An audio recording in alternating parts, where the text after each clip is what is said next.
اقبال بڑا اپدیشک ہے، من باتوں میں موہ لیتا ہے، گفتار کا غازی بن تو گیا، کردار کا غازی بن نہ سکا۔ غازی ایک ایسا لفظ جو عربی سے آیا اور اس شخص کے لیے استعمال ہوتا ہے جو ایک واریر ہوتا ہے۔ انسان واریر صرف جنگ میں نہیں، زندگی میں بھی ہوتا ہے۔ آج ایک ایسا شخص جس نے کشمیر میں اس لفظ کو ایک اور پہچان دی، ہمارے ساتھ آج اس پوڈ کاسٹ میں گفتگو ایک الگ معیار کی ہوگی، ایک الگ طریقے سے ہوگی۔ دارج مرسل پوڈ کاسٹ کے ایک اور ایپیسوڈ میں آپ کا خیر مقدم۔ السلام علیکم، اور آئیے خیر مقدم کیجیے عمر فاروق صاحب، یا جنہیں ہم اور آپ پیار سے غازی سر کے نام سے جانتے ہیں۔ السلام علیکم۔ وعلیکم السلام ورحمۃ اللہ وبرکاتہ۔ آپ کا بہت بہت بہت شکریہ کہ آپ نے اپنا قیمتی وقت ہمیں دیا، اور یہ ملاقات ہم بڑے عرصے سے چاہ رہے تھے ہم کریں، اور لوگوں کے بھی بہت میسیجز آ رہے تھے کہ غازی سر کو لائیے۔ بے شک لوگوں کو شاید آپ کا یہ گفتار یا بات کرنے کا طریقہ بہت پسند ہے۔ میں نے شروعات آج کی علامہ اقبال کی کچھ لائن سے، گفتار کا غازی اور کردار کا غازی، اس میں فرق ہے۔ گفتار کا غازی جیسے ہم اہل زباں ہیں، میں بھی بہت بات کرتا ہوں، لیکن کیریکٹر ایک ایسی چیز ہے جو انسان اللہ تعالیٰ جب اس کو دیتا ہے تو وہ کہتے ہیں نا، خدا جب حسن دیتا ہے تو نزاکت آ ہی جاتی ہے، تو انسان کے ہر ایک چیز میں نزاکت آ ہی جاتی ہے۔ عمر صاحب، سب سے پہلی چیز، عمر فاروق سے آپ غازی سر مختصراً اگر آپ بتائیں کیسے بنے؟ جزاک اللہ، آپ کا بہت شکر آپ کا۔ آپ نے ہمیں یہاں پہ دعوت دی، اور دعوت کو قبول کرنا ہمارا فرض بنتا تھا، جی، اور ہمارا مقصد ہی یہی ہے کہ اگر اس پرفتن دور میں کسی تک دین کی بات پہنچتی ہے تو ہم اپنے آپ کو خوش نصیب سمجھتے ہیں۔ بے شک بے شک اگر اس دین کے خاطر ہمارا خون مال جان لگ جائے تو وہ بھی کم ہے۔ بے شک اللہ نے جتنا ہم پہ فضل کیا ہے وہ کم ہے۔ سب سے پہلے اللہ کا شکر ہے جس اللہ رب العزت نے ہمیں ایمان سے نوازا ہے۔ بے شک اس کے بعد بے شمار درود و سلام تاجدار ختم نبوت حضرت محمد مصطفیٰ صلی اللہ علیہ وسلم کی ذات اقدس پر، جنہوں نے ماں کی کوکھ سے لے کے قبر تک ہماری ہر ایک مسئلے میں رہنمائی فرمائی ہے۔ بے شک آپ کا سوال بے حد امپورٹنٹ بھی ہے، اور میں اس کو سمجھتا ہوں کہ یہ اللہ نے مجھ پہ ایک احسان کیا ہے کہ مجھے اس نام سے لوگوں میں مشہور کیا ہے۔ اصل میں ہمیشہ ایسا نہیں تھا، دین کی طرف مجھے رغبت نہیں تھی۔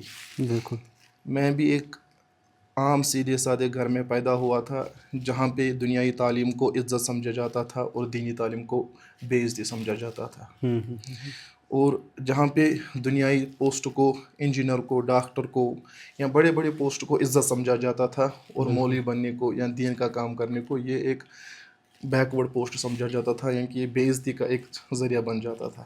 تو اسی لیے زیادہ لوگوں کا دھیان، اور ہمارے خاندان میں اس طرف کوئی دھیان رغبت تھی نہیں۔ تو اللہ نے فضل کیا، قابل تو میں بچپن سے ہی تھا الحمدللہ۔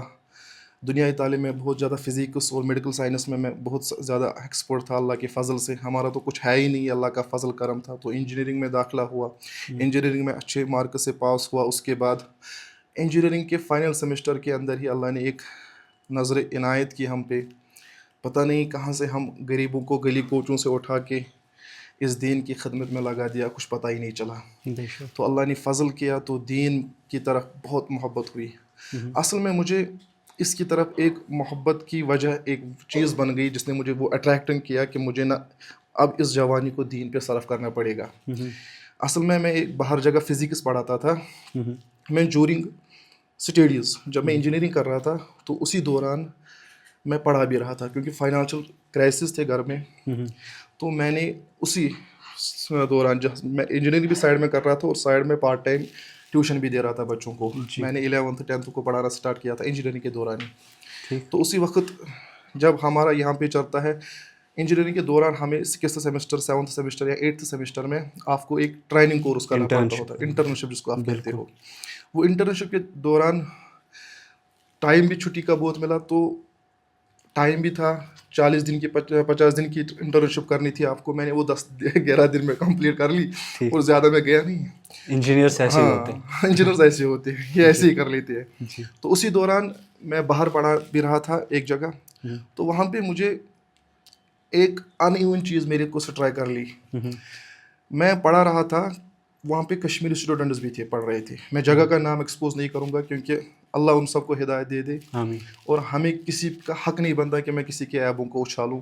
اور بظاہر جو سن بھی رہے ہوں گے ان کو یہ بات سٹرائک کر جائے گی اگر انہوں نے آج توبہ کیا ہوگا تو, کیونکہ اس بات کو بہت ٹائم ہوا ہے. اچھا. اور ان سے میری پھر فیس ٹو فیس ملاقات بھی ہوئی ہے جن کی, تو اگر میں جگہ کا نام بتا دوں تو سیدھے وہ ہائی لائٹ ہو جائے گا, اور میں نہیں چاہتا ہوں. ٹھیک ہے, ہم بھی نہیں چاہتے آپ جگہ کا نام بتائیں. تو جب میں پڑھا رہا تھا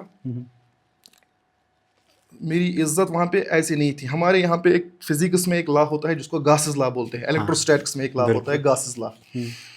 تو اللہ نے فضل کیا تھا, میں فزکس پڑھانے میں تھوڑا ایکسپرٹ زیادہ تھا.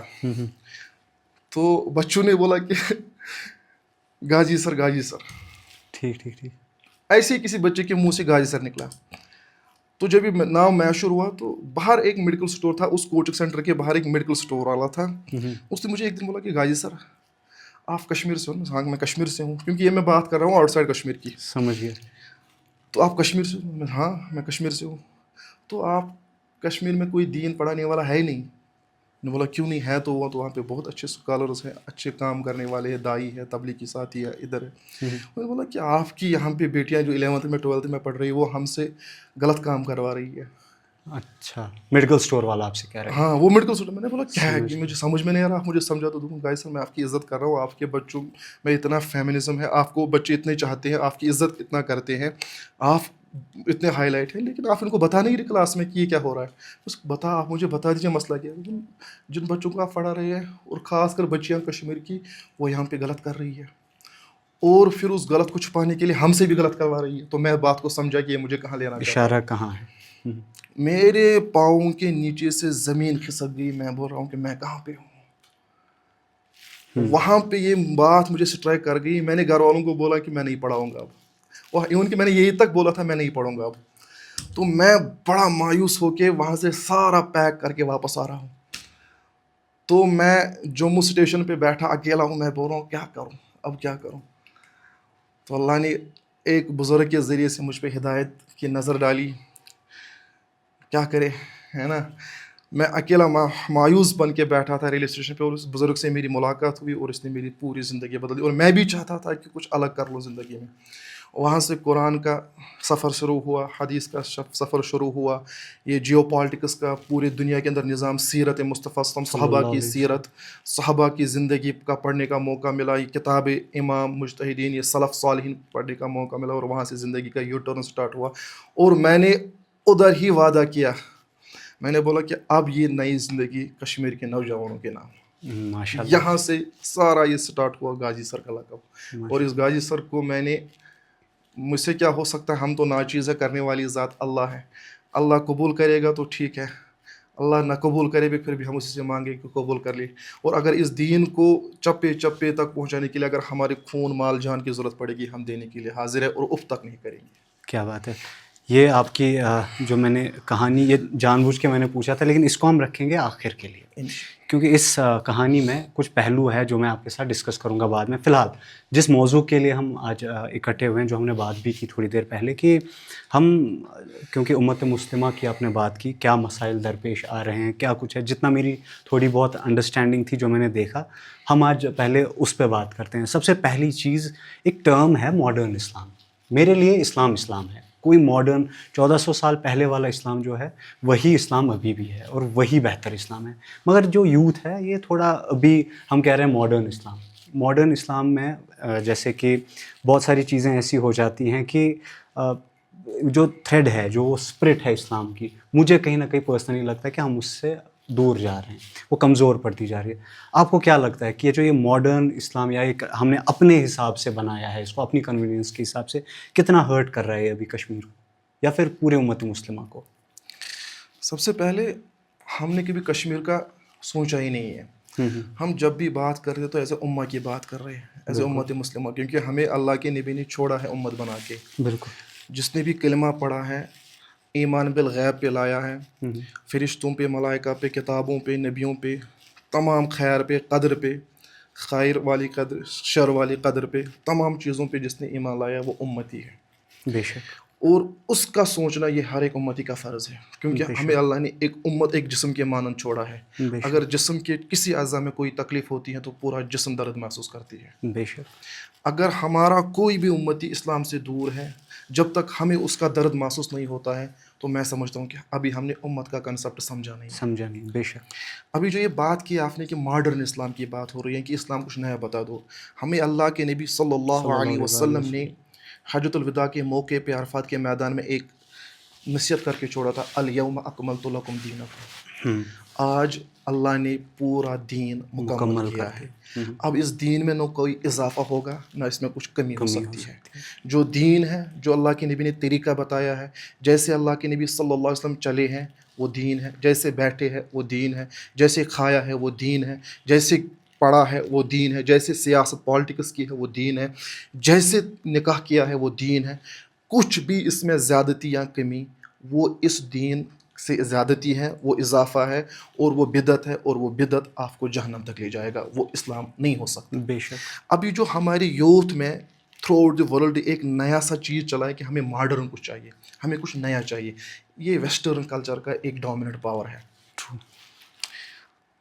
ایک ڈومیننٹ سی چیز ہے. آپ کو میں بتا دوں، ابراہیم علیہ السلام کے 2 بیٹے تھے، ٹھیک. ایک بنی اسرائیل میں چلا گیا اور ایک ہمیں ملا مدینے مکہ والوں کو، اسماعیل علیہ السلام. اور جس وقت اللہ ابراہیم کو بیٹا دے رہا ہے، پہلا والا بیٹا یا دوسرا والا بیٹا، جب اسماعیل پیدا ہوئے ہیں تو اللہ اس کو بتا رہا ہے وَبَشَّرْنَاهُ بِغُلَامٍ حَلِيمٍ، وَبَشَّرْنَاهُ بِغُلَامٍ. اور بنی اسرائیل کو جب وہ بیٹا مل رہا ہے، جب وہ نبی مل رہا ہے، اس کو کہتا ہے وَبَشَّرْنَاهُ بِغُلَامٍ عَلِيمٍ. بنی اسرائیل کو علم وراثت میں ملا ہے، بے شک، اور ہمیں حکمت وراثت میں ملی ہے، بے شک. جب تک یہ قوم اس حکمت کو نہیں سمجھے گی، عسیٰ ان تکرہون شیئا وہو خیر لکم وعسیٰ ان تحبون شیئا وہو شر لکم.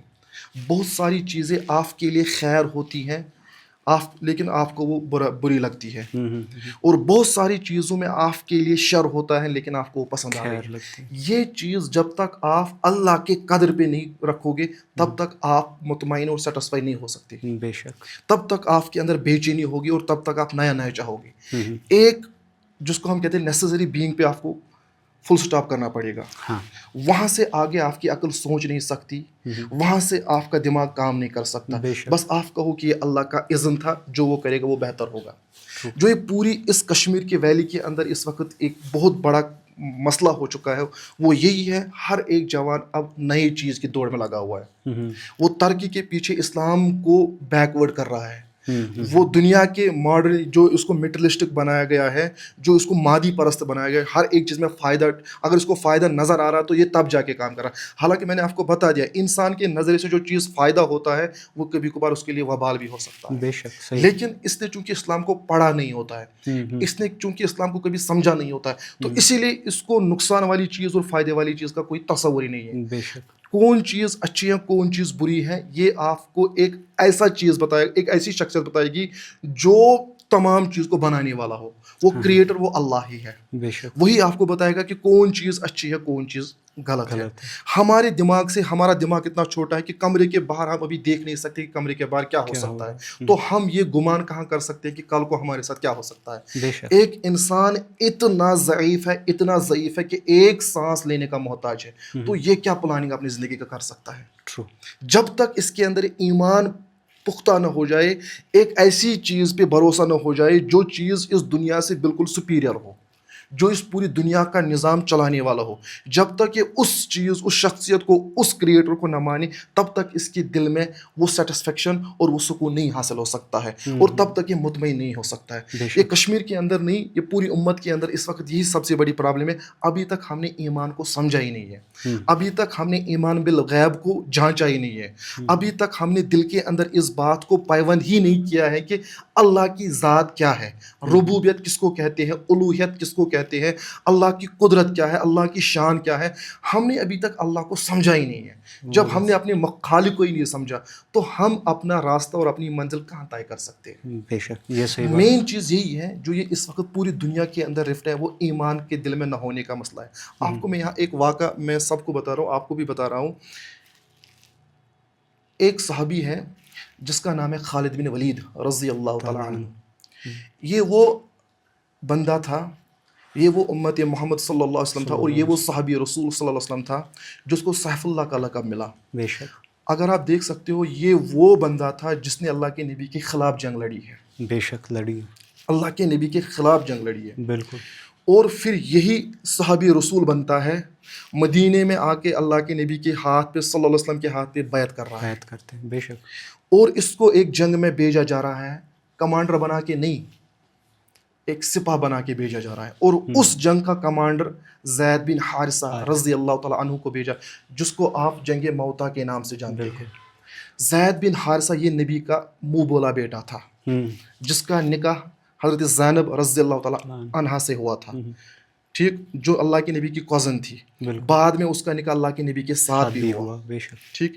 آپ دیکھو اللہ کے نبی، اس پہ بھی اگر آپ ڈھونڈو گے باتیں کرنے، کہتے ہیں کہ اللہ کے نبی نے اپنی بیٹے کی بیوی سے شادی کیا. دیکھو کیسا ایک دماغ کا کہاں پر جاتا. اللہ کے نبی نے خود اپنے منہ والے بیٹے کے لیے اس کو منتخب کیا تھا. یہ نہیں مان رہی تھی نکاح کرنا، لیکن اللہ کے نبی نے بولا میرا حکم ہے کر لو. بے شک. جب کیا تو اس کے بعد زید بن حارثہ ہمیشہ روز آتے تھے، اس کی شکایتیں، میں اس سے نہیں رہ سکتا، وہ مجھ سے خوش نہیں ہے، میں اس سے خوش نہیں ہوں، ہمارے درمیان لڑائی ہو رہی ہے. اللہ کے نبی نے بولا زید طلاق مت دے دو، اس کو رکھ لو، اس میں خیر ہے. لیکن مانا نہیں، بار بار رہے تھے، مانا نہیں. اس کے بعد طلاق ہو گئی اور وہ جدا ہو گئی. بالکل. اب ایک طلاق شدہ خاتون گھر میں بیٹھی ہے اور اللہ کا نبی اس کو نکاح کا پیغام بھیج رہا ہے. آپ دیکھو ہمارا نبی کتنا محبوب ہے.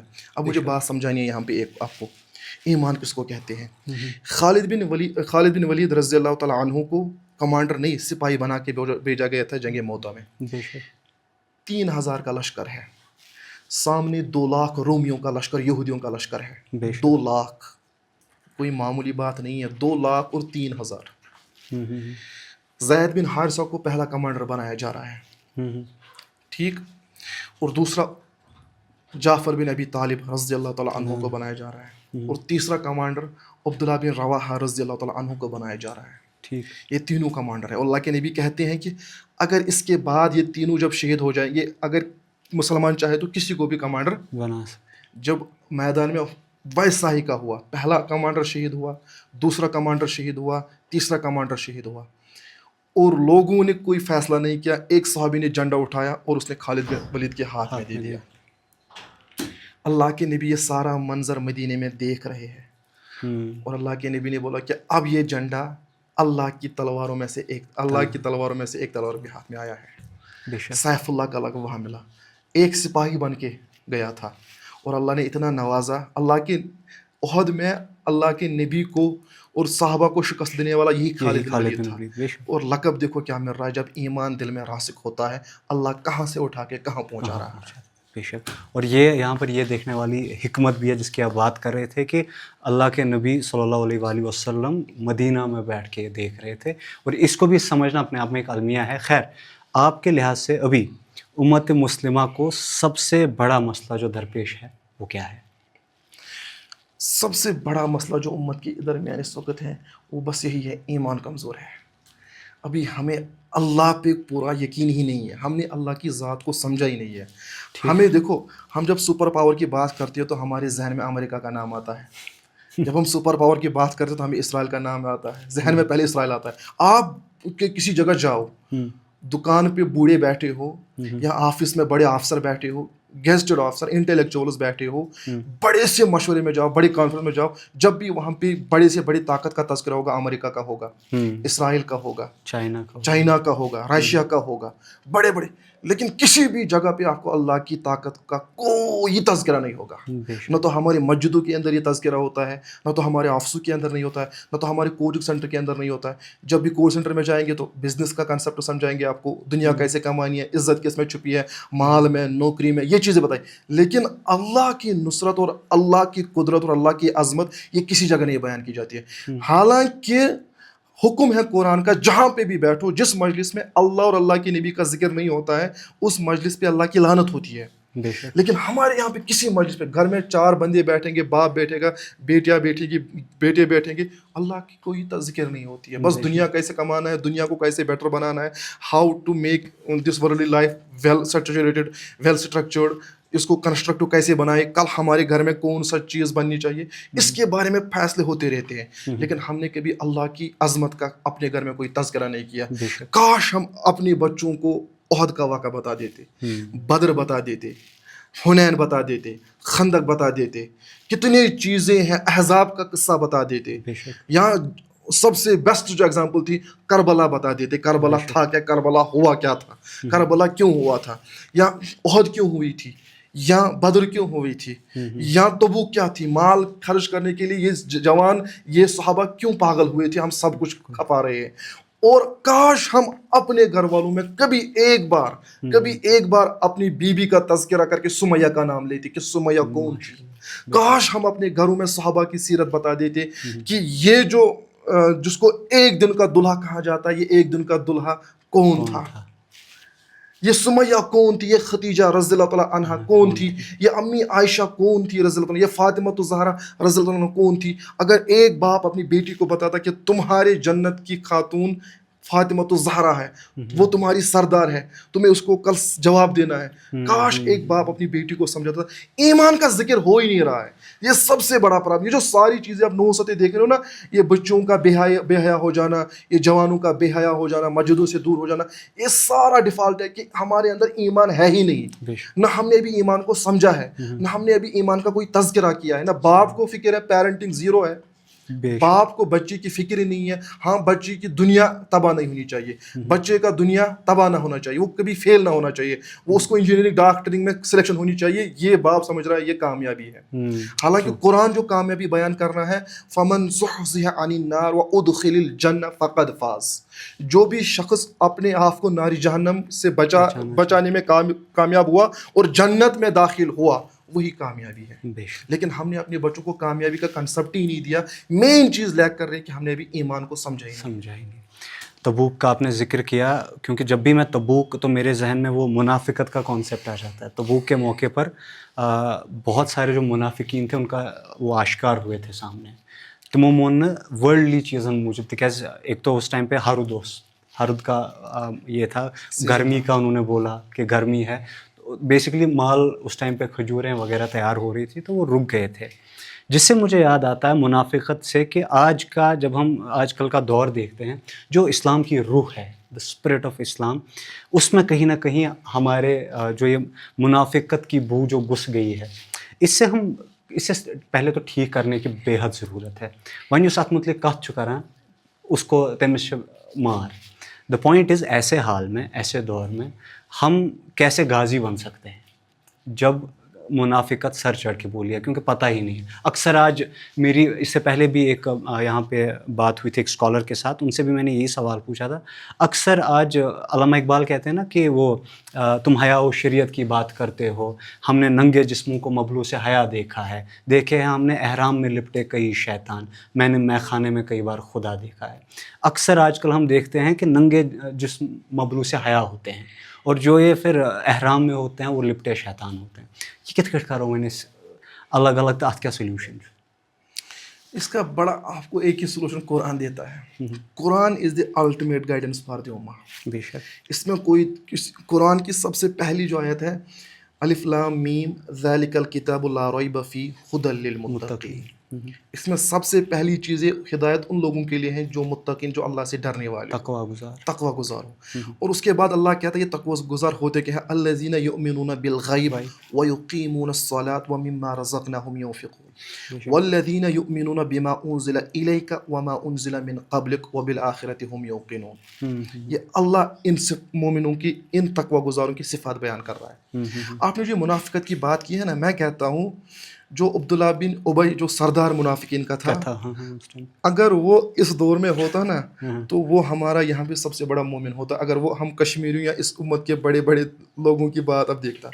آپ کو میں ایک ریسنٹلی بتا دیتا ہوں، ہم راج باغ میں تھے. راج باغ کے نزدیک ایک مسجد ہے، زیرو برج کے نزدیک آپ مسجد. ہم عشاء کے ٹائم وہاں پہ پہنچے. عشاء کا ٹائم ہو رہا تھا, ابھی مسجد میں اذان, امام اور کوئی بندہ ہے ہی نہیں. اگر یہ عبداللہ بن ابی یہ منظر دیکھ رہتا, میں تو سمجھ رہا ہوں کہ ہم اس کو اب پھر اپنا امام سمجھ لیتے. اگر ابو جہل آج کے کشمیری مسلمان کو دیکھے گا نا, وہ بولے تھے میں تو مشرک ہوں ہی نہیں. میں تو کون سی بات کے حلوا, یہ کیا, اصل میں تو کشمیر, یہ دیکھو کشمیریوں کا حال کیا ہے, جیسے یہ ہم سے گرے. اب جو منافقت ہے نا, قرآن کہتا ہے وَإِذَا قِيلَ لَهُمْ لَا تُفْسِدُوا فِي الْأَرْضِ إِنَّمَا نَحْنُ مُصْلِحُونَ. اگر آپ کشمیری کو بولو گے آپ غلط ہو, آپ بولو کسی کی بیٹی کو, کسی باپ کو بولو آپ کی بیٹی غلط ہے, وہ مانے گا نہیں. بے شک کوئی ماننے کے لیے تیار نہیں ہے. وہ بولتا ہے نہیں میری بیٹی نہیں, اس کی ہے. اس کو بولو, وہ بولے گا میری نہیں, اس کی ہے. یہ بیٹیاں یہ جو بے حیائی کشمیر کے اندر پھیلی ہے, یہ کون کر رہا ہے؟ کیا یہ باہر سے بیٹیاں آئی ہیں؟ کیا یہ لڑکیاں باہر سے ہیں؟ ایون کہ میں آپ کو بہت ساری ایگزامپلز ایسے بھی دوں گا کہ کشمیر کی لڑکیاں باہر میں گند مچا رہی ہے, کشمیری لڑکیوں نے, کشمیری لڑکوں نے. لیکن اگر آپ بتاؤ گے, کیا بولیں گے, نہیں ہماری بیٹی ایسی نہیں ہے. تو قرآن کہتا ہے وَإِذَا قِيلَ لَهُمْ لَا تُفْسِدُوا فِي الْأَرْضِ, جب ان سے کہا جاتا ہے کہ فساد مت مچاؤ, کہتے ہیں اِنَّمَا نَحْنُ مُصْلِحُونَ, ہم تو نہیں مچا رہے, ہم تو اصلاح کرنے والے ہیں. بے شک یہی منافقت کی سب سے پہلی نشانی ہوتی ہے کہ یہ جو کرتے ہیں یقولون ما لا یعملون ویقولون ما لا یفعلون, یہ کہتے وہ کرتے نہیں ہیں, اور کرتے وہ کہتے نہیں ہیں. بے شک وَيَفْعَلُونَ مَا لَا يُؤْمَرُونَ, اور جو کرتے ہیں وہ شریعت میں ہوتا نہیں ہے. ہم نے جو سمجھا ہے, ہمارے یہاں پہ مین چیز منافقت کی یہی بنی ہوئی ہے, ایک کلمہ پڑھنے والا مسجد کو آباد کرنے والا نہیں ہے. یہ کلمہ والا کیسے ہو سکتا ہے؟ ایک کلمے کو پڑھنے والا شریعت کے مطابق نکاح کرنے والا نہیں ہے. مجھے بتا دو یہ منافقت نہیں تو پھر اور کیا ہے؟ شریعت ہے. جو ما آتاکم الرسول فخذوا وما نہاکم عنہ فانتہوا, جو اللہ کے نبی نے آپ کو بتایا ہے, اگر اس کے اکارڈنگ کوئی چل رہا ہے, سمجھ لو یہ مسلمان ہے, سمجھ لو یہ اللہ کے نبی کا امتی ہے. اگر اس کے مخالف یہ چل رہا ہے, اگر یہ کتنا بھی بڑا متقی کیوں نہ ہو, اگر اس کے ساتھ لوگوں کا ہجوم بھی کیوں نہ ہو, سمجھ لو یہ منافقت پہ ہے. قرآن کہتا ہے وَإِذَا قِيلَ لَهُمْ لَا تُفْسِدُوا فِي الْأَرْضِ, جب ان سے کہتا ہے کہ آپ فساد مت مچاؤ زمین پہ, جیسے اس وقت اسرائیل کو کہا جاتا ہے کہ آپ فساد مت, وہ کہتا ہے کہ ہم نے کہاں فساد مچایا, ہم تو ٹھیک کام کر رہے ہیں. یہ بڑی منافقت کی مثال ہوتی ہے کہ جو ان کو کہا جاتا ہے وہ کہتے ہیں ہم نہیں کرتے, ہم تو اصلاح کرنے والی ہے. یہی کشمیری کو بولتا نماز پڑھے, بولتے ہیں کہ ہم کیا, ہم تو نماز کے بغیر بھی دین ہے. بھائی نماز کے بغیر کون سا دین آپ کا ہے؟ اسی لیے ہمارے سلف اسلاف کا ایک اصول ہے, الحق لا یعرف بالرجال, حق کو جب پہچاننا ہو تو حق کو آدمیوں سے اور لوگوں سے مت پہچانو. حق کے ساتھ بہت کم لوگ چلنے والے ہوتے ہیں. اگر آپ لوگوں کے ہجوم اور لوگوں کے ساتھ دینے کو حق سمجھ رہے ہو, یہ غلط ہے. پھر تو ابو جہل کے ساتھ سب سے زیادہ تھے, کیونکہ بدر کے میدان کے اندر دیکھو 1000 تھے اور مسلمان 300 تھے. ٹھیک ہے, آپ احد کے اندر دیکھو, کہیں ایک مقابلہ مجھے یہاں پہ دکھا دو جہاں پہ مسلمان زیادہ تھے اور کافر اور مشرک اور منافق کم تھے. کسی بھی جگہ آپ کو نظر نہیں. اس لیے اسلاف کا اصول ہے الحق لا یعرف بالرجال, کبھی بھی حق کو لوگوں کے ہجوم اور لوگوں کے سپورٹ سے مت پہچانو. بلکہ اصول کیا ہے, والرجال یعرف بالحق, ہاں آدمیوں کو اگر پہچاننا ہوگا بس شریعت سے پہچانو, حق سے پہچانو. اصول یہ بنا لو, قرآن اپنا راہ مشعل بنا لو, قرآن ایک لٹمس ٹیسٹ بنا لو. جو بندہ آپ کو قرآن کے اکارڈ نظر آ رہا ہے وہ حق ہے, وہ مسلمان ہے, وہ ہمارا بھائی ہے. جو قرآن اور حدیث کے خلاف جا رہا ہے وہ منافق ہے, چاہے وہ کتنا بھی بڑا حق کیوں نہ ہو, کتنا بھی اس کے ساتھ لوگوں کا ہجوم کیوں نہ ہو, وہ حق پہ نہیں ہو سکتا. بے شک آپ نے بہت صحیح بات کی, کیونکہ آپ فزکس بھی پڑھاتے تھے. ہمیشہ ایک ٹیچر کولمز لا ہوتا ہے, F is equal to KQ1 Q2/R². ہر جگہ یہ جو فورس ہوتا ہے انورسلی پروپورشنل ہوتا ہے ڈسٹینس کو, جتنا ڈسٹینس زیادہ اتنا فورس کم. لیکن پتہ نہیں کیا تھا میرے کو بچپن سے یہ مجھے عادت تھی, تو میں نے اپنے فزکس سر کو بولا کہ سر اکھ force is directly proportional to distance. تو کس میں نے کہا حضور صلی اللہ علیہ وسلم سے محبت. بولا کیا؟ میں نے کہا جتنی ڈسٹینس بڑھتی جاتی ہے پتہ نہیں محبت کیوں بڑھتی جاتی ہے. یہ حب نبی ضروری ہے. کہتے ہیں کہ محمد صلی اللہ علیہ وسلم کی محبت دین حق میں شرط اول ہے, اسی میں اگر ہو کوئی خامی تو ایمان نامکمل ہے. ہم یہ حب کیسے حاصل کر سکتے ہیں؟ کیونکہ مسئلہ آخر یہی ہے, جس نے نبی کو پایا صلی اللہ علیہ وسلم اس نے اللہ کو پایا, اور جس نے اللہ کو پایا اس نے سب پایا. یہ میں فاؤنڈیشن سٹون تھمس یہ ہے اللہ تعالیٰ, فاؤنڈیشن سٹون. تو مے باسان یہ گۄڈنیُک چیز اَسہِ وَنُن پَزِ. Why and how can we, مطلب وہ کیسے وہ خوب ہمارے دل میں کیسے ڈال سکتے ہیں. خاص طور سے جب آپ آج کا یہ دیکھ رہے ہیں نا سناریو، پریزنٹ سناریو، جہاں ہم پیرنٹنگ سے بھی اب اپنا دیکھ چکے ہیں، ہاتھ دھو بیٹھے ہیں، جہاں ہم لوگوں کے رول ماڈلز جو ہیں، رول ماڈلز جہاں اب بن گئے ہیں، جہاں رونالڈو کو ہم بسم اللہ کہنے پہ اتنا خوش ہو رہے ہیں، ہے نا، ان کو رول ماڈل بنایا. جبکہ ہمارے پاس سورہ احزاب کی وہی آیت جو میں بار بار دہراتا ہوں، لقد کان لکم فی رسول اللہ اسوۃ حسنہ اذ بعث فیہم رسولا. یہ اسوۃ حسنہ اور یہ رول ماڈل، یہ پروٹوکال کو ہم کیسے فالو کر سکتے ہیں؟ آپ نے جو بات کہی نا، سب سے پہلی بات ہے اللہ قرآن میں کہتا ہے قل ان کنتم تحبون اللہ فاتبعونی یحببکم اللہ. آپ ان سے کہہ دیجئے اگر آپ اللہ سے محبت کرنا چاہتے ہو تو نبی کی اطاعت کیجیے. بے شک، نبی کی اطاعت کرنے سے آپ کو اللہ مل جائے گا اور اللہ بھی آپ سے محبت کرے گا. بے شک. اور دوسری اللہ کے نبی کی حدیث ہے لا یؤمن احدکم حتی اکون احب الیہ من والدہ وولدہ والناس اجمعین. تب تک کسی مومن کا ایمان مکمل نہیں ہو سکتا جب تک اپنے باپ، اپنے بیٹے اور تمام لوگوں سے زیادہ تر محبت وہ محمد رسول اللہ صلی اللہ علیہ وسلم سے نہ کرتا ہو. ایک مرتبہ عمر فاروق رضی اللہ تعالیٰ عنہ اللہ کے نبی کے پاس آئے اور فرمائے اللہ کے نبی آپ مجھے تمام دنیا کی چیزوں سے زیادہ محبوب ہیں.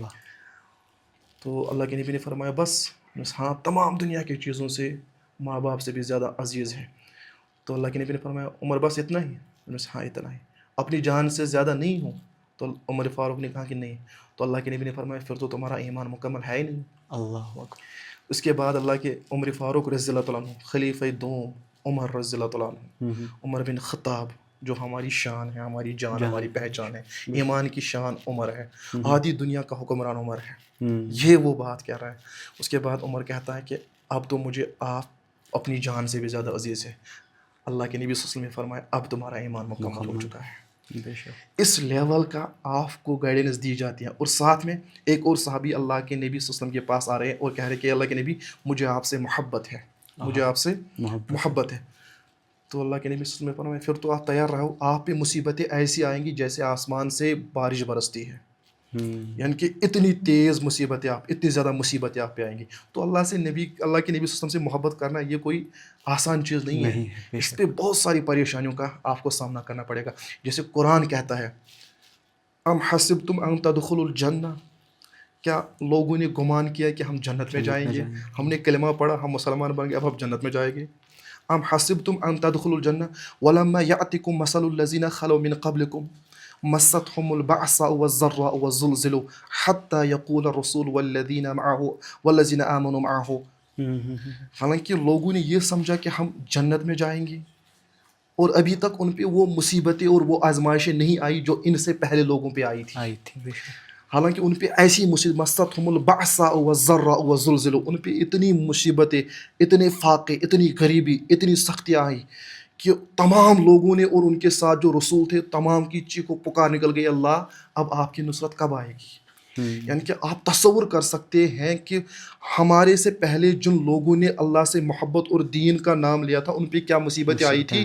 حضرت زکریا علیہ السلام کو چیرا گیا اس کی خاطر جب اس نے قوم کو حق کی دعوت دی، اللہ کی توحید کی دعوت دی. توحید کا جب آپ نام لیتے ہو نا، جب آپ کلمے کا نام لیتے ہو نا، تو اس وقت بڑے بڑے غازیوں کو اپنا نام بھول جاتا ہے. یہ اس پہ اس لیے میں نے آخر کے لیے بچا کے رکھا. اصل مسئلہ یہی ہے بھیا. اگر آپ نبی سے عشق کا دعویٰ کرتے ہو، محبت کا دعویٰ کرتے ہو، تو آپ اپنے آپ کو اس فیلڈ کے لیے تیار کرو. اگر آپ کے اندر کیپیبلٹی ہے ان سٹرگلز کو، ان سیکریفائس کو فیس کرنے کی، تو پھر آپ کو مبارک ہو، جنت آپ کا منتظر ہے. بے شک. وجہ سے حضرت حسین رضی اللہ تعالیٰ عنہ کو پتہ تھا کہ میں جس وقت کے طاغوت کے خلاف بغاوت کر رہا ہوں اس کا آؤٹ پٹ کیا ہوگا. وہ مینٹلی فزیکلی اس کے لیے تیار تھے، تو اس لیے اس کو کوئی دقت نہیں ہوئی. میں نے جب اس توحید کے میدان میں اپنا قدم رکھا، مجھے پتا تھا جب میں نے اپنے سر پہ امامہ سجایا تھا، جب میں نے اپنے جسم پہ یہ کرتا سجایا تھا، تو میں نے اپنے آپ کو نبی کی غلامی میں ڈالا تھا. مجھے پتا تھا آؤٹ پٹ کیا ہو سکتا ہے، مجھے پتا ہے کہ میں کس فیلڈ میں کام کرنے جا رہا ہوں، مجھے پتا تھا کہ ہونے والا کیا ہے، کیونکہ نتیجہ میرے پاس ہسٹری ساری سامنے تھی سارے. کیونکہ میں اس چیز کو بدلنے نکلا تھا جو کشمیر میں عام تھا. ٹھیک. پیر مریدی کا کنسپٹ کشمیر میں عام تھا، میں اس چیز کو بدلنے نکلا تھا. قبر پرستی کشمیر میں عام تھی، میں اس چیز کو بدلنے نکلا تھا. بدلنے والی ذات اللہ ہے، میں اس چیز کے خلاف جا رہا تھا اور مجھے پتا تھا اس کا نتیجہ کیا نکلے گا. میں مینٹلی تیار تھا، میں فزیکلی تیار تھا. اس لیے آپ غازی کو جیل میں بند رکھو گے، آپ اس کو پھانسی پہ چڑھاؤ گے، یہ دعوت نہ بدلی تھی نہ بدلے گی, نہ زبان بند ہو چکی ہے نہ بند ہو چکی ہے, کیونکہ یہ زندگی میری نہیں, یہ اللہ کی امانت ہے. یہ اللہ کی امانت, جب جتنا میں سانس اب لے رہا ہوں یہ اللہ کی امانت ہے. مجھے پتہ نہیں کس وقت پہ اللہ کا بلاوا ہو جائے گا. بس ایک اللہ کی ہم پہ گزارش ہے کہ جب موت آ جائے اللہ خوش ہو جائے, بس ایک میرے لیے کافی ہے. باقی نہ مجھے کسی کا خوف ہے نہ مجھے کسی کا ڈر ہے, چاہے پورا کشمیر ایک سائڈ سے ہو جائے, ایک غازی اکیلے توحید کا دامن پکڑ کے چلے گا, میرا کوئی ساتھ دے نہ دے. اس لیے میں کہتا ہوں نبی سے عشق کرنا یہ آسان بات نہیں. اس کے لیے آپ کو بڑی مصیبتوں کے لیے تیار رکھنا پڑے گا. مصیبتیں کون, لیکن ان مصیبتوں کو جھیلنے میں پھر سکون ملتا ہے. جیسے بلال حبشی رضی اللہ تعالیٰ عنہ نے جب نبی کا دامن تھام لیا, کتنی مصیبتیں آئی, پتھر رکھے گئے ان کے, ہاں پتھر, وہ بھی گرم پتھر, یعنی کہ انفرا ریڈ رینج میں وہ پتھر تھے. اتنی تیز آگ میں اس کو تپایا گیا تھا, اس کے بعد اس ریت پہ اس کو لٹایا گیا تھا, لیکن احد کا نارا کبھی اس کے منہ سے نہیں بند ہوا. یہ جیسے سمیہ کا تھا, جیسے جعفر بن ابی طالب کا تھا, ایک بازو کٹ رہا ہے جھنڈا نہیں چھوڑ رہے, دوسرا بازو کٹ رہا ہے نہیں چھوڑ رہے, سر کٹ رہا ہے نہیں چھوڑ رہے, جسم کٹ رہا ہے نہیں چھوڑ رہے, کیونکہ یہ نبی سے عشق تھا. کیونکہ اس لیے قرآن میں کہتا ہے ان اللہ اشتری من المؤمنین انفسهم واموالهم بان لهم الجنہ. اللہ قرآن میں کہتے ہیں کہ تمہارا مال تمہاری جان, جب آپ نے کلمہ لا الہ الا اللہ پڑھا, محمد رسول اللہ صلی اللہ علیہ وسلم پڑھا, تو اب آپ کی جان آپ کی نہیں رہی, یہ اللہ کی امانت ہے, بے شک یہ اللہ نے خرید لی ہے. اب آپ دل میں بتا لو. اس لیے میں کہتا ہوں سورہ احزاب کی آیت ہے جو آپ نے پڑھی, لقد کان لکم فی رسول اللہ اسوۃ حسنہ, تمہارے لیے بہترین ماڈل محمد رسول اللہ صلی اللہ علیہ وسلم. ماڈل کس کو کہتے ہیں؟ اگر اپنے ماڈل اپنے بچوں کو سمجھیں, ماڈل اس کو کہتے ہیں اسوۃ حسنہ, بہترین. یعنی کہ یہ ٹیمپرری نہیں ہے. کل تک جس لڑکے کا بوہمیا رول ماڈل تھا, اب بوہمیا جب بند ہو جائے گا تو کوئی دوسرا ماڈل بنے گا. لیکن قرآن کہتا ہے یہ آپ کا پرمننٹ ماڈل ہے. محمد صلی اللہ آپ کا یہ بدل نہیں سکتا, اس کے طریقے کبھی بدل نہیں سکتے, اس کی خیر و برکات کبھی بدل نہیں سکتی, اس کے ساتھ رحمت ہے, اور یہ آپ کے لیے پرمنٹ. اور اسی آیت کے آگے ایک آیت ہے, اگر آپ نے اس کو پڑھا, اسی سورہ احزاب کی ایک آیت آگے ہے, من المؤمنین رجال صدقوا ما عاهدوا الله علیہ فمنهم من قضى نحبه ومنهم من ينتظر وما بدلوا تبدیلا.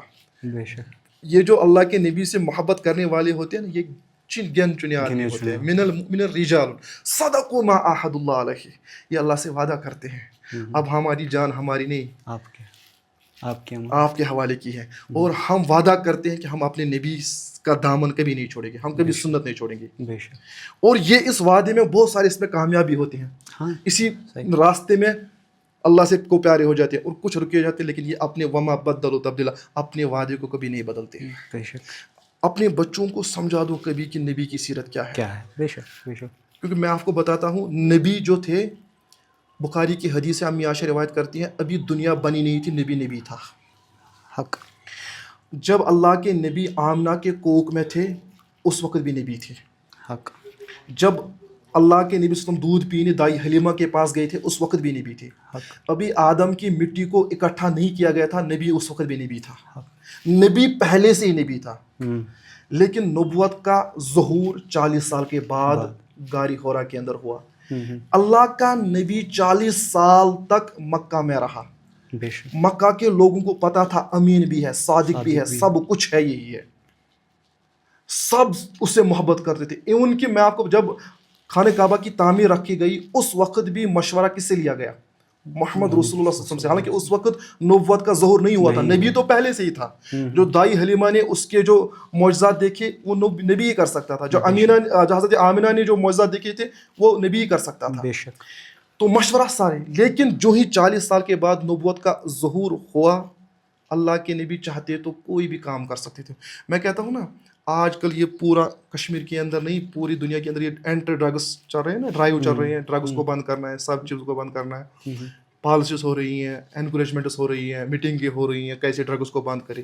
میں کہتا ہوں آپ دیکھو ایک مرتبہ کہ ایمان کیا چیز ہے. اللہ کے نبی نے اپنے صحابہ کو کس لیول تک تیار کیا تھا, اللہ کا خوف کتنا دیا تھا. 40 سال کے بعد اللہ کے نبی نے غار حرا سے نکلتے ہی سیدھے مکہ میں ایک دعوت دی, لا الہ الا اللہ. اللہ کے نبی جب دعوت دے رہے تھے اس وقت مکہ کے اندر بدکاری بھی تھی, بے شک تھی, زندہ بیٹیوں کو دفن بھی کیا جا رہا تھا, شراب بھی پیا جا رہا تھا, ساری برائیاں تھی نا. اللہ کے نبی اگر چاہتے تو ایک ایک برائی کو ختم کرتے, اس میں اس کو مکہ کا ساتھ بھی ملتا. لیکن اللہ کے نبی صلی اللہ علیہ وسلم نے سمجھا کہ یہ جو ساری برائیاں ہیں ان کا جڑ یہی ہے کہ یہ اصل میں اللہ سے دور ہے. کشمیر میں بھی یہ ساری بیماریوں کا جڑ ہے نا, جو بے حیائی بے شرمی ہے, لڑکیاں ننگا ناچ کر رہی ہے, بے حیائی یا ڈرگس میں ملوث سارا ہے, یہ ایک ہی چیز ہے, یہ ساری امت اللہ سے دور ہے. جب تک ان کو اللہ کا خوف نہیں ہو سکتا تب تک یہ برائیاں بند نہیں ہو سکتی. اب دیکھو مدینے میں جب آیت نازل ہوئی, یا ایھا الذین آمنوا انما الخمر والمیسر والانصاب والازلام رجس من عمل الشیطان فاجتنبوہ لعلکم تفلحون, جب یہ حکم تیسری مرتبہ نازل ہوا, تیسری آیت شراب کے بارے میں نازل ہوئی, اور یہ حکم فائنل تھا, اے مومنو یہ شراب جو ہے یہ شیطان کے عملوں میں سے, شیطان کے کاموں میں سے کام ہے, ایک کام ہے, اس کو چھوڑ دو. آپ یقین نہیں کر سکتے, دیکھو ایمان کیا تھا, مدینے میں شراب ایسے بہا جیسے سہلاب آیا تھا. کس چیز نے, نہ تو ڈنڈا تھا, نہ تو گن تھا, نہ تو جیل تھی, لیکن ایک حکم پہ پورا مدینہ شراب چھوڑنے پہ. ان کی روایتوں میں اور کتابوں میں آتا ہے, اگر کسی صحابی کے منہ میں شراب تھی, جب اس نے یہ آیت اور حکم سنا, اس نے اپنے منہ سے کو لے کر کے اس شراب کو باہر نکالا. اگر کسی نے اندر ڈائجسٹ کر لیا تھا, جب یہ آیت نازل ہوئی, اس نے کل لے کر کے پورا واپس نکالا اور شراب چھوڑ دیا. یہ کس چیز نہیں تھا, یہ ایمان تھا, یہ اللہ پہ یقین تھا. جب تک آپ اپنے بچوں کے اندر ایمان بالغیب, اللہ کے نبی کی محبت اور صحابہ کی سیرت بیان نہیں کرو گے, تب تک یہ چیزیں کنٹرول نہیں ہو سکتی. آپ نے دو چیزیں کہیں, پہلے میں بات کروں گا کیونکہ آپ نے بلال حبشی رضی اللہ عنہ کی بات کی. کچھ دن پہلے میں یہ بات کر رہا تھا کہ لوگ محبت کا تصور یوسف علیہ السلام سے کرتے ہیں. میں اس محبت کا قائل ہوں جہاں بلال کی محبت میں صبح نہیں ہوئی تھی. اور دوسرا میرا یہ, کیونکہ اب آپ نے سیرت کی بات کی, سیرت کا ایک پہلو یہی ہے کہ جو آسی کو کملی میں اپنی چھپا لے, جو دشمن کو بھی زخم کھا کر دعا دے, اسے اور کیا نام دے گا زمانہ, وہ رحمت نہیں ہے تو پھر اور کیا ہے. نبی کا غلام ایسا ہوتا ہے کہ جس کو یہ پتہ ہے کہ انہوں نے صلی اللہ علیہ وسلم کبھی, جنہوں نے انہیں زخم بھی دیے, ان کو دعائیں دی. یہ ایک انہوں نے اپنا کیریکٹر بیسکلی ہمارے لیے ویسا, وہ چاہتے تو جو خالد بن ولید رضی اللہ تعالیٰ عنہ کا آپ نے ذکر کیا, وہ شاید منہ پھیر لیتے. ان کا کردار تھا کہ خالد بن ولید مجبور ہو گئے اور وہ حدیبیہ کے بعد انہوں نے پھر اسلام قبول کر لیا تھا. یہ کوئی مجبوری بھی نہیں تھی, انہوں نے جب لا اکراہ فی الدین, دین پہ کوئی جبر ہی نہیں ہے, بٹ یہ کردار تھا. کیونکہ اب یہ بات آپ نے چھیڑی, آپ نے جیل کا ذکر کیا, آپ نے اپنے بارے میں بات کی. میرا ایک چھوٹا سا ایک گلہ ہے آپ سے, ایک سوال ہے کہ گفتار جو ہے نا, یا انسان کے جو یہ اسرار یا گفتار ہوتے ہیں نا, میں باسان اتھ منٛز ییٖژاہ نرمی آسہِ, یہ چھُ مُسلمان سٕنٛز اکھ آیڈنٹٹی کہ سُہ چھُ نرم کلٲمی کران, چاہے تٔمِس کیٛازِ آسہِ نہٕ بٕتھِ کَنۍ پنُن دُشمن تہِ. مےٚ چھُ پنُن اکھ گِلہٕ تۄہہِ سۭتۍ کہ کیوں ضرورت پڑی تھی اس ٹائم پہ وہاں پر بیٹھ کے وہ ویسے تقریر کرنے کی, سُہ تھوڑا ناگوار الفاظ بولنے کی. یہ چھُ مےٚ پٔرسنل سوال, یہ چھُنہٕ مےٚ کٲنٛسہِ ووٚنمُت کینٛہہ, یہ چھُ مےٚ اکھ, بِکاز آپ شوپیان میں پڑھاتے تھے, میرے بہت سارے دوست ایسے ہیں جو اکھ گوٚو وَنُن کہ تِم ٲسۍ تیار, اگر تُہۍ تِمن ؤنہِو نا وٕنی دریابس چھُ ووٹ دِنۍ, تِم ٲسۍ تیار دریابس ووٹ دِنہٕ خٲطرٕ, کیونکہ آپ اچھی باتیں بول رہے ہیں ظاہراً ابھی بھی, اس ٹائم پہ بھی. مگر ییٚلہِ یہ کتھ گئی نا, اور وہ ایک ہوتا ہے توحید پرست, ایک ہوتا ہے انتہا توحید پرستی کی, اتن گوٚو تِمن پننہِ جایہِ کہ یہ گئی تھوڑا, ہوتا انسان بند چھُ بشر. کیا آپ کو ریگریٹ ہے اس چیز کا, یا کیازِ پیوٚو سُہ ضوٚرتھ, وہ جو انسیڈنٹ ہوا تھا؟ اگر بہٕ ہٮ۪کہٕ پرٛژھِتھ, ضروٗری چھُنہٕ جواب دیُن کینٛہہ, وی کین کٹ دس, یہ کر بہٕ یِتھ تی ہن کتھ. نہ کوئی مسئلہ نہیں ہے, نہیں آپ کر لو, کوئی مسئلہ نہیں ہے, کا مسئلہ اصل میں آپ کو میں بتاتا ہوں نا, ہم نے جو دین کو سمجھا نا, ہم نے دین کو محتاج بن کے سمجھا ہے, اور دین محتاج نہیں ہے. کوئی بھی بندہ سے بڑا بندہ کیوں نہ ہو, شیخ الحدیث کیوں نہ ہو, مفسر کیوں نہ ہو, کتنا بھی بڑا امام کیوں نہ ہو, جتنے بھی لوگ آج تک اس دنیا میں آئے ہیں نا, کسی نے تفسیر پہ قلم اٹھایا, کسی نے فقہ پہ قلم اٹھایا, کسی نے حدیث پہ قلم اٹھایا, کسی نے سیرت پہ قلم اٹھایا, اور کسی نے اصول پہ قلم اٹھایا, کسی نے باقی فیلڈ کے قرآن اسلامک نالج میں قلم اٹھایا. ہر ایک کو عزت بھی ملی اور اپوشن بھی ملا. لیکن جس بندے نے توحید پہ قلم اٹھایا, اگر آپ ان کی سزا دیکھو گے نا تو آپ کے رونگٹے کھڑے ہو جائیں گے.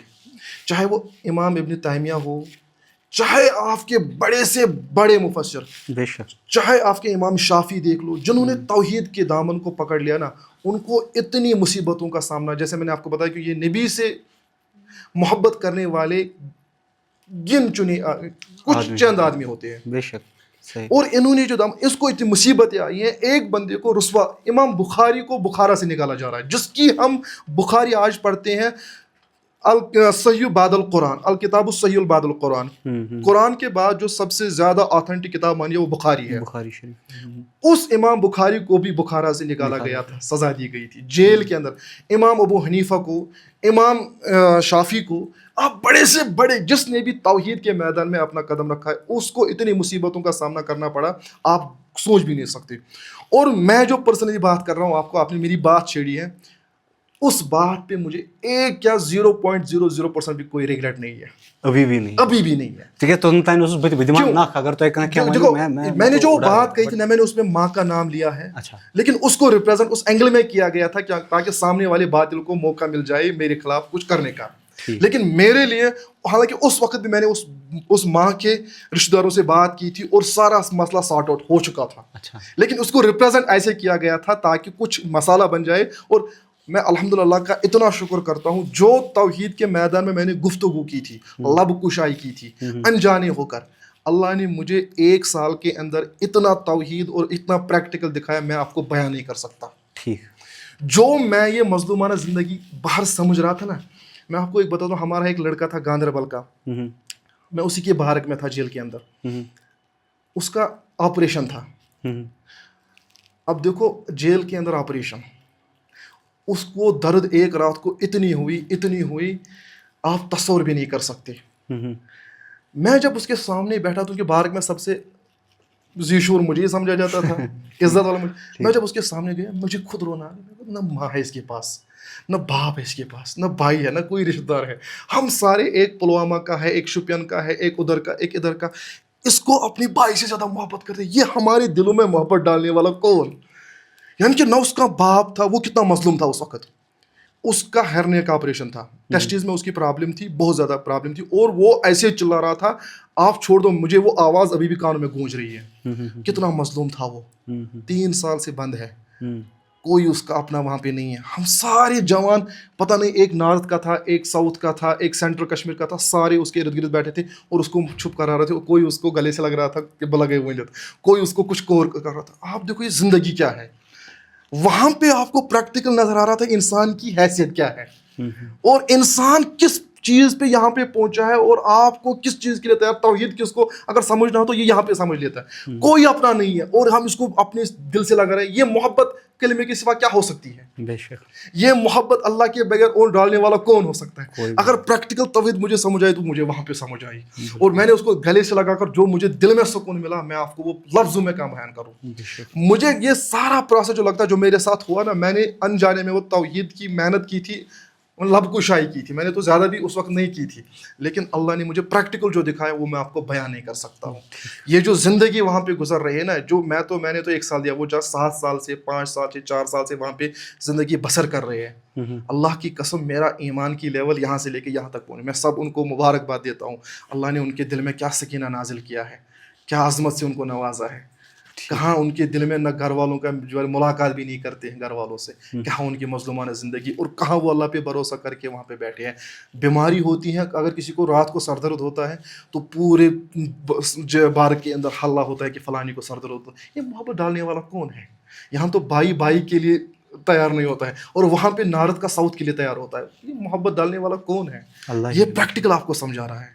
اور میں نے وہ جو آپ نے کہا کہ میں نے وہ بات نہ میں نے اس میں غلط لینگویج استعمال کی تھی. دیکھو ایک اللہ کی ربوبیت کا انکار ہو رہا ہے. میں کہتا ہوں مرسل بھائی، جب آپ ایمان کو سمجھو گے نا، جب آپ اللہ کی عظمت کو سمجھو گے، اللہ آپ سے کتنا محبت کرتا ہے. آپ کے اندر پیشنٹ ایک ہے ہمارا یہاں پہ سورا کے اندر، ابھی میں وہاں سے عیادت کر کے آیا ہوں. کل میں اس کو عیادت پہ تھا. اس کو ڈائلیسس پیشنٹ ہے. وہ ڈائلیسس ڈالنے کے لیے اس کو لگتا ہے نیئر اباؤٹ پر منتھ اس کو 1 لاکھ لگتا ہے ڈائلیسس میں. کینسر پیشنٹ تو چھوڑ دیں، میں اس کی پرٹیکولر بندی کی بات کر رہا ہوں. یہ آدمی بہت کروڑ پتی ہے. نماز اس نے کبھی کبھار پڑھی تھی، اچھا نیک سیرت انسان تھا، لیکن نماز کم ہی پڑھتا تھا کیونکہ دنیا داری میں پھنسا ہوا تھا. ٹھیک اب 1 لاکھ اس کو 1 مہینے کا لگتا ہے. ہماری کڈنیاں وہ کام مفت میں کر رہی ہے. بتا دو اگر ہم اسی کا حساب لگے 1 مہینے میں آپ 1 لاکھ خرچ کرتے ہو نا، اس کا کوئی بل آ رہا ہے. اتنا آپ کا رحیم اللہ ہے. آپ کی سانس فبی ای آلاء ربک، اگر آپ گننے پہ آ جاؤ گے نا، اللہ خود کہتا ہے کہ آپ نہیں گن سکتے ہو. بے شک. آپ کا سٹرکچر، آپ کی آنکھیں، آپ کے کان. میں آپ کو کہتا ہوں، اگر آپ کو یہاں پہ میں آپ کو ایک بات بتاتا ہوں، لاجیکل بات اور آپ کے دل میں بیٹھنے والی بات. آپ میرے سامنے بیٹھے ہو آپ، جی بالکل. سائنٹیفک بات بھی ہے، لاجیکل بات بھی ہے، اور آڈینس کے لیے بھی ایک ہدایت کا ذریعہ بن سکتی ہے انشاءاللہ. ٹھیک. آپ میرے سامنے بیٹھے ہو، مجھے دیکھ سکتے ہو، بے شک. دیکھ سکتے، مجھے سن سکتے ہو، بے شک. سن سکتے ہو، میرے ساتھ بات بھی کر سکتے ہو، ٹھیک، سارا کر سکتے ہو. بے شک. ابھی آپ ڈیڈ ہو گئے، اللہ آپ کی حفاظت فرمائے، آپ کی لمبی عمر دے دے. جی. ابھی آپ ڈیڈ ہو گئے. ڈیڈ مرنے کا مطلب کیا ہے؟ مرنے کا مطلب ختم سارا. ختم مطلب کیا ہے؟ نہ میں دیکھ سکتا ہوں، نہ نہیں نہیں، آپ مجھے بتاؤ مرنے کا مطلب کیا ہوتا ہے؟ جسم کے اندر ایک چیز روح ہے. اچھا، روح کا باہر روح کا نکلنا، جسم سے جدا باہر ہونا. نکلنا. ٹھیک ہے، ٹھیک ہے. روح جسم سے جدا ہو جائے گی.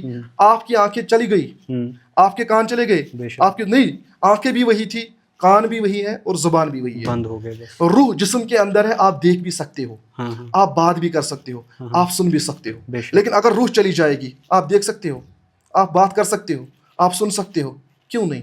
روح جدا ہو گئی، آپ کا سارا سسٹم بیٹھ گیا. آپ چلے قرآن کی طرف. قرآن کو کہیے یہ روح کیا ہے؟ یسألونک عن الروح، اے اللہ کے نبی یہ لوگ آپ سے کہتے ہیں روح کیا ہے؟ کہہ دیجئے قل الروح من امر ربی، آپ کہہ دیجئے یہ جو روح ہے، یہ جو سول ہے، یہ اللہ کا حکم، اللہ کا امر ہے. تو اب روح کیا ہے؟ اللہ کا حکم. روح کی وجہ سے آپ دیکھ سکتے تھے، آپ بات کر سکتے تھے، آپ سن سکتے تھے. روح جب جسم سے جدا ہوئی، نہ آپ دیکھ سکتے ہو، نہ آپ بول سکتے ہو، حالانکہ کان بھی وہی ہے، آنکھیں بھی وہی ہیں، اور زبان بھی وہی ہے. لیکن روح جب نکل گئی، نہ دیکھ سکتے ہو، نہ بول سکتے ہو، نہ سن سکتے ہو. لیکن یہ روح کیا ہے؟ اللہ کا امر. قل الروح من امر ربی، اے اللہ کے نبی ان کو بتا دیجئے کہ یہ جو روح ہے یہ اللہ کا امر، اللہ کا حکم ہے. تو اللہ کا حکم روح ہے، اور روح کی وجہ سے آپ دیکھ سکتے ہو. اس کا مطلب آپ اللہ کے حکم کی وجہ سے دیکھ سکتے ہو، آپ اللہ کے حکم کی وجہ سے بات کر سکتے ہو. اس لیے ہم کہتے ہیں اللہ کے بغیر کچھ نہیں ہو سکتا، کیونکہ روح ہی اللہ کا حکم ہے. جب روح ہی نہیں رہے گی، جب اللہ کا حکم ہی نہیں رہا، نہ آپ دیکھ سکتے ہو، نہ آپ سن سکتے ہو، نہ آپ بول سکتے ہو. یہ اللہ کا فضل ہے، ہم اللہ کی وجہ سے دیکھ سکتے ہیں. اور اللہ کی اتنی محبت ہم سے ہے، ہم اللہ کی وجہ سے دیکھ سکتے ہیں. اور ان آنکھوں سے ہم اللہ کے بغیر کسی دوسرے کی عبادت دیکھ سکتے، کہاں برداشت ہوگا؟ بے شک. وہ یہ چلانا نہیں. جب اللہ کے نبی اس بات کو ممبر پہ بیان کرتے تھے، ہم نے بغیرتی کے دین کو پڑھا ہے. اللہ کے نبی کے یہاں پہ ماتھے پہ ایک نرو تھی، وہ فڑفڑا رہی تھی. جب اللہ کے نبی توحید کی بات کو بیان کرتے، وہ مجھے بتا دو وہ فڑفڑا کر سکتی ہے؟ جب جذبات آتے ہیں، جب ایک توحید کی بات کرنی ہوتی ہے نا، تو اتنے لیول کا جب ایمان اندر ہوتا ہے، جب بلڈ فاسٹ سرکولیشن کرتا ہے، تو یہ نرو جو تھی یہ فڑفڑا رہی. اللہ کے نبی جب ممبر پہ اللہ کی ربوبیت اور اللہ کی الوہیت کو بیان کرتے تھے، اتنے جذبات میں آتے تھے، اتنی ان کے اندر محبت گھیر لیتی تھی، اللہ کا ایمان اور اللہ کا خوف گھیر ہوتا ہے، کہ ان کے یہاں پہ ماتھے پہ ایک نرو فڑفڑا رہی تھی. کب؟ ہمیں بول رہا جاتا کہ تم چلا رہے ہو. مجھے بتا دو، میں نے یہ چلانا نبی سے سیکھا ہے، کیونکہ نبی جب اللہ کی عظمت بیان کر رہے تھے، تو ان کے یہاں پہ اتنا کہ چہرہ لال. بخاری کی حدیث ہے، عبداللہ بن عمر رضی اللہ عنہ روایت کرتے ہیں کہ اللہ کے نبی کا چہرہ لال پڑ جاتا تھا جب وہ اللہ کی ربوبیت کو بیان کرتے تھے. لیکن ہم نے کیا ہے، آج کل ہمارے مولوی جو بیان کرتے تھے، وہ ادھر ادھر کی بات، یہ فلانی لو سٹوری، اس میں کہاں اس کو جذبہ آئے گا؟ جذبہ تب آتا ہے جب آپ نے اللہ کو سمجھا ہے، اللہ کی ربوبیت کو سمجھا ہے. اور الٹا آپ پریکٹیکل میں دیکھ رہے ہو کہ جن آنکھوں کو دیکھنے کا حکم اللہ کا ہے، جو اللہ کے حکم سے دیکھ رہی ہے، اور وہی سر، جس سر کو اللہ نے اپنے سامنے جھکنے کا حکم دیا تھا، وہ سر کسی غیر اللہ کے سامنے جھک رہا ہے. آپ کے اندر ایمان کی غیرت کہاں جاتی ہے؟ یہ بغیرتی نہیں تو پھر اور کیا ہے؟ اسی لیے مجھے اس میں کوئی ریگریٹ نہیں ہے، نہ مجھے اس میں کوئی افسوس ہے اپنے آپ پہ. میں جو کام کر رہا ہوں، اللہ راضی ہو جائے، اللہ کو میرے کو پتا ہے کہ میں کیا کر رہا ہوں. لیکن اس بات کو، ماں کو میں نے کوئی گالی نہیں دی تھی، نہ مجھے کوئی انٹینشن وہاں پہ تھا، لیکن اس بات کو ایسے مسئلہ بنایا گیا تھا شاید کہ میری دعوت کو بند کیا جائے، لیکن ہو نہیں سکتا. میرا بھی آپ جو کام کریں، میں ابھی بھی کہہ رہا ہوں، اس کے ساتھ میرا پرسنلی میں خود اس کام کو بہت پسند کرتا ہوں، کیونکہ اللہ کی وحدانیت پھیلانے والا کس کو نہیں پسند ہوگا. لیکن کیونکہ وہی بات آ گئی، آپ نے کہا نا کہ جب اللہ کے رسول صلی اللہ علیہ وسلم یہ بات کرتے تھے، اللہ کے عزم کی بات کرتے تھے، تو جذبات میں آ جاتے تھے. لیکن تب بھی ان کے جو گفتار ہے، ان کے جو باتیں کرتے تھے، کسی کا دل نہیں دکھا ہوگا، نہ تو یہ کہیں پہ لکھا ہوا ہے. تبھی میں نے یہ سوال پوچھا تھا، نہیں تو نہیں پوچھتا. بات کرتے ہیں علماء کی، ہم بات کرتے ہیں کہ ایک گیپ ہے جو ٹریڈیشنل علماء جنہیں کہا جاتا ہے آج کل کی، ٹریڈیشنل علماء اب علماء اور یوتھ کے بیچ میں ایک بہت بیریئر بنا ہے، لیکن بہت سارے اب ایسے ہمارے پاس مبلغ آ رہے ہیں، جیسے آپ بھی ان میں سے ایک ہیں، یا اگر بڑے پیمانے پہ کہیں جو سوشل میڈیا کی وجہ سے ابھی یہ بیریئر کم ہو رہا ہے، اویئرنیس پھیل رہی ہے. مگر دو چیزیں اس کے ہیں، دو پہلو ہیں جو میں آپ سے جاننا چاہوں گا. ایک اوتھینٹسٹی جو ہم کنزیوم کر رہے ہیں نالج، کیسے کیسے اوتھینٹک آسن. اب ایسا بھی ہے کہ کوئی، میں نام نہیں لینا چاہتا، ایک شخص کی کتاب میں نے دیکھی، وہ وہاں پہ ایک الگ ہی چیز چل رہی ہے جو کہ کہیں پہ ویلڈ ہی نہیں ہے. فار ایگزامپل کسی جانور کی نسبت سے کہہ دیا کہ یہ نعوذ باللہ ہمارے حضور صلی اللہ علیہ وسلم کا دوست ہے، مرغا. بٹ جو کہ پھر میں نے مجھے میرے سکھ دوست نے پنجاب میں بولا تھا، میں نے کہا نہیں ایسا نہیں ہے، ہم یہ سب نہیں. اس نے کہا آپ کیوں کھاتے ہو جب یہ اس کا دوست ہے؟ میں نے کہا بھائی ایسا نہیں. اس نے مجھے ویب سائٹ دکھائی باضابطہ. میں نے کہا نہیں ایسا نہیں ہے. بٹ ایک تو اوتھینٹسٹی، دوسرا یہ گیپ کم تو ہو رہی ہے، لیکن جیسے کہ اب میں بات کروں گا ڈاکٹر اسرار صاحب کو بھی سننا ہم نے شروع کیا ہے، لیکن کہیں نہ کہیں پہ ایک جنریشنل گیپ ہے. جس آمس ایسے ہمارے شیخ فوزان صاحب ہیں، بہت سارے ایسے جو مبلغ ہیں، یہ گیپ ہے، جانتے ہی نہیں ہیں لوگ. زیادہ سے زیادہ پھر ہم کیا ہو جاتے ہیں، یا تو ججمنٹل ہو جاتے ہیں. یہ گیپ کت کٹ گس کم تو ود اوتھینٹسٹی، کیسے ہم اس اوتھینٹسٹی کو بھی چیک کر سکتے ہیں؟ اس کے لیے میں نے آپ کو پہلے ہی ایک اصول بتایا ہے، الحق لا یعرف بالرجال، ٹھیک، والرجال یعرف بالحق. بالکل بالکل. جب بھی آپ کو حق کو پہچاننا ہوگا تو حق کو آدمیوں کے ہجوم سے یا لوگوں سے نہیں پہچانا جاتا ہے، ٹھیک، بلکہ آدمیوں اور لوگوں کو حق سے پہچانا جاتا ہے. ٹھیک. اور حق آپ کا قرآن ہے، حق آپ کا نبی صلی اللہ علیہ وسلم کی سیرت ہے، بے شک. اور حق آپ کے لیے صحابہ کی سیرت ہے. ٹھیک. مگر قرآن کو بھی ہم نے کیا ہے نا، قل اللہ اللہ عصم اللہ، وہی میں بتانے جا رہا تو ہوں. ہو گیا. اب میں یہی جا رہا ہوں نا. اب ہم نے جو قرآن کا نزول جو ہوا تھا، لو انزلنا ھذا القرآن علی جبل لرأیتہ خاشعا متصدعا من خشیۃ اللہ وتلک الامثال نضربها للناس لعلهم یتفکرون. اللہ کہتا ہے کہ اگر ہم اس قرآن کو پہاڑوں پہ نازل کرتے تو وہ پہاڑ اس کی عظمت سے، اس کے بوجھ سے ریزہ ریزہ ہو جاتے. لیکن یہ ہم نے اصل میں تفکر کے لیے بھیجا ہے، تاکہ آپ تفکر کرو اس قرآن کے لیے، اس قرآن کو سمجھو. ہم نے جو ہے قرآن کو بھی ایک ریچول بنایا ہے. اگر دادا مرا ہے، اگر کوئی باپ مرا ہے، بیٹا مرا ہے، تو اس کے چہرے پہ قرآن پڑھنا ہے. اگر کسی کی جان نہیں نکل رہی ہے، اٹک رہی ہے، تو اس کو جان نکالنے کے لیے مولوی صاحب کو لاؤ سورہ یاسین پڑھو. اگر کسی کو کوئی بیماری، حالانکہ قرآن میں شفات بھی ہے، وَنُنَزِّلُ مِنَ الْقُرْآنِ مَا هُوَ شِفَاءٌ وَرَحْمَةٌ لِلْمُؤْمِنِينَ. ہم نے قرآن کو رحمت اور شفا کے لیے بھیجا ہے، مومنوں کے لیے، ایمان والوں کے لیے بھی ہے. شفا بھی ہے اس قرآن کے اندر، شفا بھی ہے، اس میں کوئی شک نہیں ہے. اور ہم اس سے آپ کو نہیں بول رہے کہ اس میں شفات نہیں، شفا بھی ہے اس میں، کیونکہ قرآن خود کہتا ہے یہ شفات بھی ہے اور رحمت بھی ہے. مومنوں کے لیے قرآن شفات بھی ہے. لیکن خالی پڑھے بغیر، سمجھے بغیر، یہ بڑی بدقسمتی سے مجھے آپ کو کہنا پڑتا ہے. آپ نے کبھی دنیا میں کوئی ایسا بندہ دیکھا ہے جس کو کوئی لینگویج آتی ہے اور اس کو انڈرسٹینڈ نہیں کر رہا ہے کوئی؟ جب بھی کوئی بندہ کوئی لینگویج انڈرسٹینڈ کرتا ہے تب جا کے اس کو وہ سمجھتا ہے اور بولتا ہے. پہلے اگر اس کو لینگویج سمجھ نہیں آتی ہے وہ اس کو بولتا ہی نہیں ہے. لیکن قرآن کے ساتھ ہم اتنا بڑا ظلم کر رہے ہیں، کسی کو قرآن کا مطلب پتہ نہیں لیکن یاد سب کر لیتے ہیں. بے شک. مین فلاسفی جو ہدی للمتقین کتاب ہے، جو آپ کے لیے ہدایت کی کتاب ہے، اس کو آپ سمجھ نہیں پا رہے ہو میں کیا پڑھ رہا ہوں. آپ نماز کے اندر سورہ بڑا سا بڑا پڑھ دو، لیکن پتہ نہیں میں کیا پڑھ رہا ہوں. مسجد کے اندر ایک نمازی 5 مرتبہ دن میں کہتا ہے ایاک نعبد و ایاک نستعین، اے اللہ میں آپ ہی کی عبادت کرتا ہوں. اگر یہاں پہ ہوتا ہے اللہ میں آپ کی عبادت کرتا ہوں تو ٹھیک تھا، باہر میں کسی اور کی عبادت کرتا ہوں. لیکن یہ وعدہ کرتا ہے نماز کے اندر میں آپ ہی کی عبادت کرتا ہوں، یعنی کہ آپ کے بغیر میں کسی کے سامنے سر نہیں جھکاؤں گا، آپ کے بغیر میں کسی کے سامنے کوئی حاجت نہیں مانگوں گا، آپ کے بغیر میں کسی سے اپنی مشکلیں بیان نہیں کروں گا، آپ ہی سے کروں گا. یہ وعدہ کر رہا ہے. اس لیے اللہ کے نبی نے فرمایا، اور سلف صالحین کہتے ہیں کہ بے نمازی سے زیادہ بڑا مجرم وہ نمازی ہے جو نماز پڑھ کے بھی دوسرے کو اپنا معبود اور دوسرے کے سامنے اپنی مشکلیں بیان کرتا ہے. کیوں؟ کیونکہ یہ اللہ سے اپنا وعدہ مسجد کے اندر کرتا ہے لیکن باہر نہیں مان رہا ہے. بے شک. باہر کسی دوسرے کا قانون فالو کرتا ہے، باہر کسی دوسرے کے سامنے دامن پھیلاتا ہے، اپنی حاجتیں مانگ رہا ہے، مشکل کشا اللہ کو مان رہا ہے مسجد کے اندر، مطلب مسجد کے باہر مشکل کشا کسی اور کو مان رہا ہے. تو یہ چیز ہے.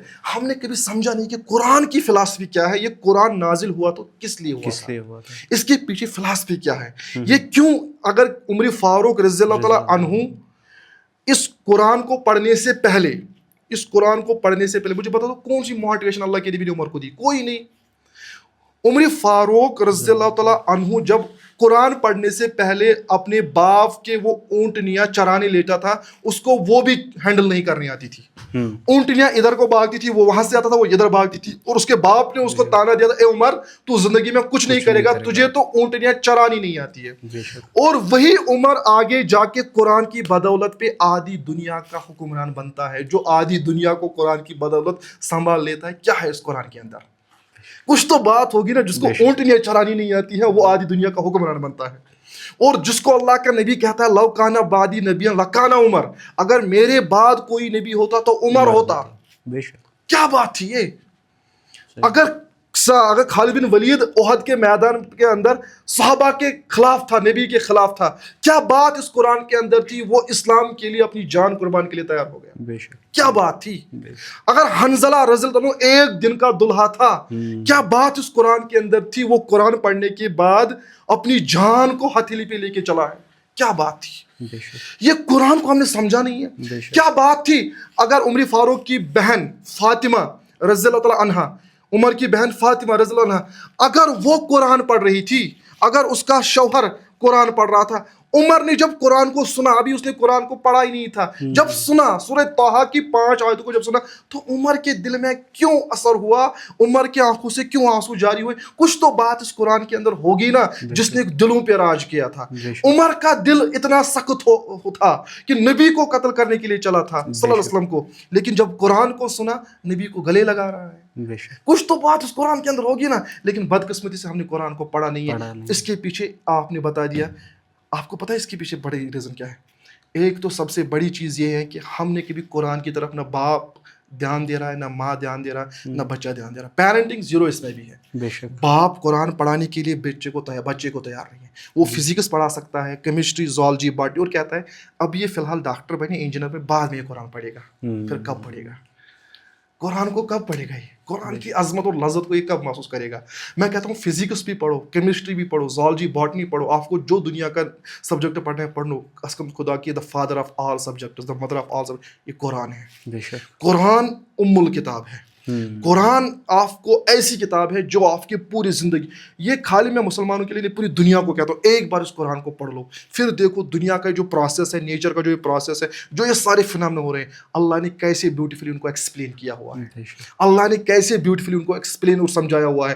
آپ تو ایک آج سے 30 سال پہلے پوری دنیا اس ڈائلیوشن میں تھی کہ سن ریسٹ میں ہے. 40 سال پہلے, 50 سال پہلے پوری دنیا ڈائلیوشن میں تھی کہ سن ریسٹ میں ہے. 1400 سال پہلے قرآن نے کہا تھا ریسٹ میں نہیں ہے, گھوم رہی ہے. آج آپ کو پتہ چل رہا ہے کہ سن بھی گھوم رہی ہے. یہ چیزیں اللہ نے قرآن میں کب بیان کیا؟ اور یہ تو ایک چھوٹی چیز ہے.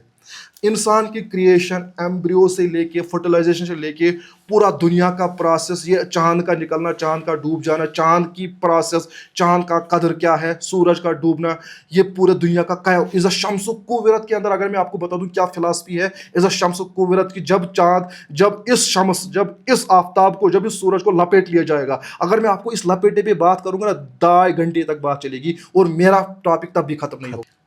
وہ معزز تھے زمانے میں مسلمان ہو کر, ہم ذلیل و خوار ہوئے تارک قرآن ہو کر.